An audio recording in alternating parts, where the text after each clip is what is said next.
Nous sommes de retour sur le plateau de TV Finance. Merci beaucoup, si vous nous rejoignez à l'instant, merci beaucoup pour votre fidélité tout au long de cette saison. Et bien désormais, 9h15, 9h10, 9h15, comme tous les vendredis matins, il est l'heure de retrouver Antoine Quesada et son chronocac. Bonjour Antoine. Bonjour Antoine. Merci Antoine d'être avec nous ce matin. Merci d'avoir été avec nous tout au long de cette saison. Antoine, vous êtes trader, formateur et coach chez AQTS.fr. Avec nous en cette journée historique, 1er août 2025. Le commerce mondial fait face et est désormais mis dans un nouveau paradigme où eh bien, la souveraineté est désormais plus que mise en valeur. Chacun va penser à ses propres intérêts dans cette mesure, dans ce contexte. Le CAC 40 a ouvert en gap baissier. Est-ce que le niveau technique atteint est de nature à remettre en cause non pas le court terme, mais évidemment le moyen-long terme? Je vais répondre directement à votre question sans même passer au graphique hebdo, peu importe. On a ouvert précisément, enfin, avec ce gap baissier, on a ouvert précisément sur une zone de Fibonacci, on verra tout à l'heure sur le graphique dans le journalier plus précisément. Donc les 7670 correspondent à un retracement de 61,8% depuis les derniers plus hauts qui ont eu lieu le 10 juillet, depuis les 7940. Hein, donc je vais revenir rapidement là-dessus. Alors j'évoque le graphique à l'hebdo qui est là. Bon, situation inchangée, si ce n'est que la bougie de droite, donc la bougie de cette semaine, va très certainement clôturer à peu près telle qu'elle est là, voire même plus copieuse à la baisse. Donc, ce qui forme un gap baissier. Donc, ça n'est pas, c'est pas la plus belle des bougies dans ce genre de circonstances, naturellement, mais enfin, on reste toujours dans ce grand range latéral qui se situe entre les 7900 points, 7940. Et là, à l'échelle de l'hebdomadaire, je dirais que le niveau bas de ce range latéral très large serait des 7500 points sur lesquels on a rebondi il y a déjà plusieurs semaines et qui deviendrait à ce moment-là le support majeur à l'horizon du moyen long terme. Hein, donc pour faire simple. On va passer sur le graphique rapidement sur le graphique en journalier. Voilà. Donc déjà, la bougie d'hier traduit, donc celle de droite traduit plus que tout autre cette incapacité qu'a eu le CAC à franchir sa résistance des 7900 points, 7920 points d'ailleurs. Vous regardez les 4 dernières bougies, à chaque fois systématiquement sur cette zone des 7900 points, on est reparti à la baisse. Et même avec des bougies, les 2 bougies vertes que vous avez là au milieu des grandes rouges, ont une longue mèche haute et un petit corps bas. C'est dans l'esprit de ce qu'on appelle une étoile filante, bon, pour parler en langage, mais ce qui traduit bien le fait que on coince, on se cogne la tête sur ces 7900 points et que le marché n'a vraiment pas envie, en tout cas n'a aucune raison, ni fondamentale, surtout pas fondamentale, ni graphique de la franchir, en tout cas à court terme. Donc, je réponds directement à votre question. Effectivement, on a ouvert sur un gap baissier. D'ailleurs, si vous regardez déjà cette bougie d'hier, vous remarquerez, donc elle est rouge. La clôture de cette bougie, c'est le bas de la bougie rouge. Hein, pour ceux qui ne connaissent pas trop la signification des chandeliers japonais, cette bougie qui est rouge signifie qu'elle a clôturé sur la partie basse. Et la partie basse, ça correspond aussi au plus bas de la séance d'hier. Après avoir tenté une légère hausse en tout début de séance, on est parti toute la journée à la baisse et on est venu se poser pratiquement au point près, vous le voyez, sur 38,2% de Fibonacci. Moi, je travaille énormément en Fibonacci, ce sont les repères en l'état actuel du marché, graphiquement parlant, ce sont les repères les plus fiables. Hein, mis à part évidemment les supports et les résistances horizontales que l'on peut tracer. Donc, on est venu se poser en clôture sur une séance, au plus bas de la séance, sur 38,2% de Fibonacci. Et là, je vais directement à votre question. On a ouvert, donc, il y a un quart d'heure maintenant, on a ouvert sur les 7670 points qui correspondent à 61,8% de Fibonacci, c'est-à-dire le ratio le plus bas avant de éventuellement aller au 100%. On n'en est pas là parce qu'il y a des supports qui vont soutenir le cours. Donc, ce qui peut se produire, et c'est ce que le marché tente là depuis quelques minutes, de rebondir un petit peu sur ce ratio de Fibonacci. Un gap qui est ouvert, on dit, et c'est vrai que statistiquement, le plus souvent, il sera comblé. Le problème, c'est qu'on ne sait pas quand. Donc ça, c'est plutôt fâcheux. Donc, il n'est pas exclu que le marché cherche à combler tout au moins une partie de ce gap. Je ne pense pas qu'on comblera le gap aujourd'hui, tellement les circonstances de marché font que cette hésitation, cette traduction de l'inquiétude des investisseurs est forte. Bon, la bougie d'hier aussi, il faut la mettre sur le compte du fait que c'était la dernière séance du mois de juillet et que si les investisseurs ont choisi la voie de la prudence, comme j'ai pu l'évoquer la semaine dernière. Effectivement, si on veut partir en vacances, autant partir le plus léger possible, ne pas avoir à surveiller ses cotations tous les jours sur la plage. C'est un peu désagréable, n'est-ce pas? Donc, bref, prudence, peut-être une petite tentative.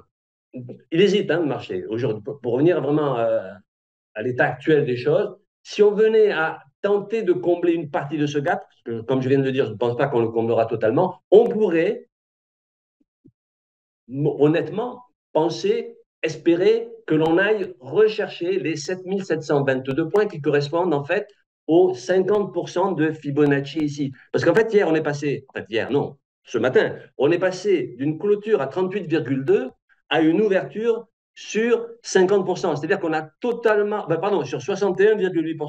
C'est-à-dire qu'on a totalement ignoré, on a sauté, on a franchi allègrement les 50% de Fibonacci comme s'ils n'existaient pas. Donc, qui signifie en fait ce gap, hein, puisqu'il n'y a pas eu de cotation entre les deux. Donc, tentative sans doute de rebond pour aller chercher peut-être, dans le meilleur des cas, les 7722 points qui correspondent à 50% de Fibonacci, mais en tout état de cause, le marché, et vous l'avez très bien traduit par votre analyse fondamentale et géopolitique, le marché, bon, écoutez, il faut avoir envie d'aller casser les résistances, hein, donc on n'en est pas là, donc je pense qu'on va continuer à jouer la prudence en attendant que les choses se décantent un peu. En plus, c'est la saison estivale, donc aucune raison pour le moment d'être très ambitieux, même si la tendance de moyen-long terme, je maintiens en tout cas mon avis, et graphiquement parlant, il n'y a pas de remise en cause de la tendance de moyen-long terme qui est haussière, mais effectivement, la grosse résistance, cette zone des 7910, 720 points, 740, on va avoir du mal à la casser, parce qu'effectivement, ça, on n'a pas de bonne raison d'aller la chercher. Donc, pour le moment, le marché joue la prudence, et je pense que c'est la meilleure des choses. Donc, peut-être une petite tentative de rebond, comme je viens de le dire, pour aller chercher quelques points à la hausse et combler partiellement le gap. Voilà. Mais en tout cas, on est sur une zone assez importante parce que 61,8% de retracement de Fibonacci, en général, c'est un gros support ou une grosse résistance si on est dans l'autre sens. Et il serait bon quand même qu'il tienne. À défaut, bien entendu, on aurait donc la grande oblique baissière ici qui a été une résistance qui deviendrait un support.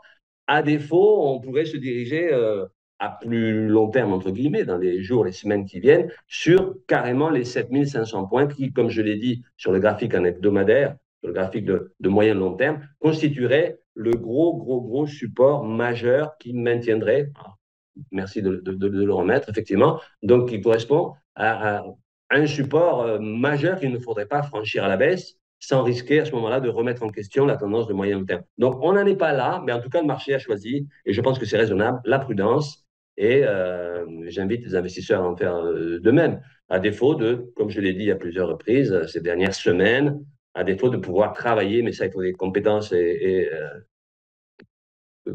techniques et beaucoup d'expérience à travailler à très court terme en intraday, parce qu'effectivement, hier, la tendance a été baissière et très belle toute la journée, et on pouvait effectivement utiliser ses connaissances pour aller faire de la vente à découvert, c'est pas un joli mot, mais de travailler à la baisse le CAC pour ensuite se racheter plus bas. Et en tout cas, le fait d'avoir clôturé en tout cas hier sur les plus bas de la séance, d'ouvrir aujourd'hui avec un gap, traduit bien l'inquiétude qu'ont les investisseurs, au moins sur le moyen terme, parce que l'actualité, effectivement, n'est pas très encourageante. Hein. Le, l'espèce humaine pourrait faire mieux en termes de bonnes idées pour régler ses problèmes. Mais je crois que, bon, on ne va pas refaire l'histoire, l'humain comme il est. Et il faudra bien qu'à un moment donné, on les trouve, ces solutions, pour que la paix intérieure revienne et que la confiance revienne dans les marchés et dans tout le reste, d'ailleurs. Bon, un petit peu de... Il faudrait qu'on revienne à la raison. Mais enfin, ça n'est pas de mon ressort individuel, c'est du ressort collectif de l'espèce humaine, et soyons quand même optimistes là-dessus. Alors, je vais Voilà, j'ai fait malgré un peu de tout, philosophie. Je m'en excuse, ça n'était pas que de la technique.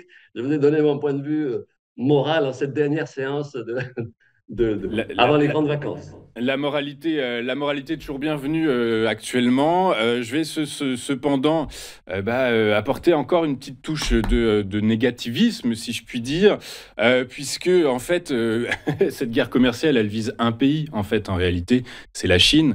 Washington et Pékin qui sont toujours en négociation. Hier, aux dernières nouvelles, Scott Bessent disait que ils avaient trouvé un accord et qu'il restait à être validé par Donald Trump. On attendait la validation de Trump hier. On ne l'a pas eu.